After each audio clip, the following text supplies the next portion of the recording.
One of the most common and puzzling questions you'll find early in the Bible is this: if Adam and Eve were the first people and their only children we know of are Cain and Abel, then after Cain kills Abel and is sent away, who are these other people he's afraid of and goes to live among?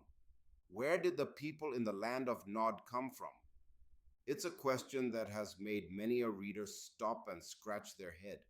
It seems like a huge plot hole right at the beginning of the story. But the answer, while not front and center, is actually right there in the text if you know where to look.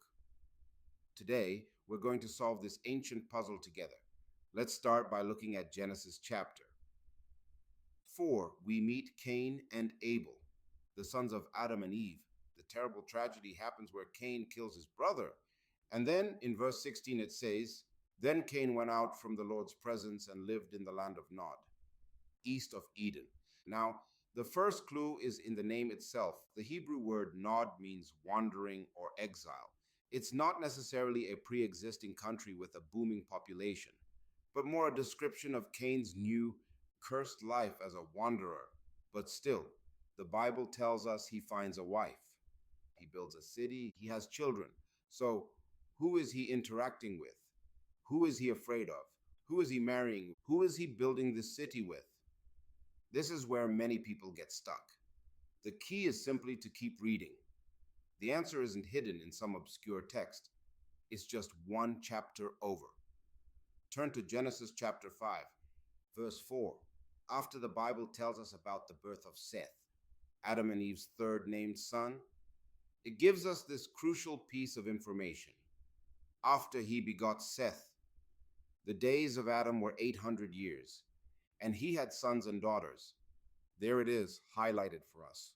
Adam and Eve didn't just have Cain, Abel, and Seth. They had other sons and other daughters, lots of them over a very long lifespan. The Bible is primarily a book of genealogy, but it's highly selective and it focuses on the key lineages that lead to major figures like Noah, Abraham, and eventually Jesus. It doesn't list every single child's name, especially daughters. In these very early accounts, it's giving us the narrative and theological pillars: Cain, the murderer and the line of rebellion; Abel, the righteous victim; and Seth, the new hope through whom the righteous line would continue. The other children, while historically real and part of the story, weren't central to the specific lineage the author was tracing at that moment. Now, let's think about the timeline, because this is where it all clicks into place. Adam lived to be 930 years old. That's an incredibly long time. He had Cain and Abel early on, but the Bible never suggests he and Eve stopped having children until Seth was born. In fact, think back to God's curse on Eve. He told her he would greatly multiply her pain in childbirth, which strongly implies she would have many children, not just two or three. Seth was born when Adam was 130 years old. So there's a 130-year gap between creation and Seth's birth. We don't know exactly when Cain killed Abel, but it could have been decades after they were born. In that time, Adam and Eve would have likely already had numerous other children, including daughters. And in the years leading up to Cain's exile, those children would have grown up and started having their own children. So by the time Cain was an adult and committed his terrible crime, there could easily have been a sizable extended family on the earth, his own siblings, nieces, nephews, and cousins. The world wasn't empty. It was just populated by a single, growing family. This, of course, leads to the inevitable next question, the one that makes people a bit uncomfortable.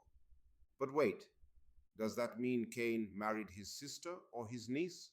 And the answer is yes, almost certainly, in the very beginning. With only one human family, it was a biological and mathematical necessity for the human race to continue. The laws against marrying close relatives, which we find in the book of Leviticus, were given thousands of years later through Moses for the nation of Israel. We have to remember the context of the early world. Adam and Eve were created genetically perfect by God. Their immediate descendants would have been genetically pristine.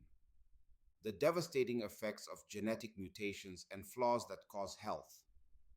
Problems in children of close relatives today are the result of thousands of years of accumulated genetic decay at the very beginning of human history.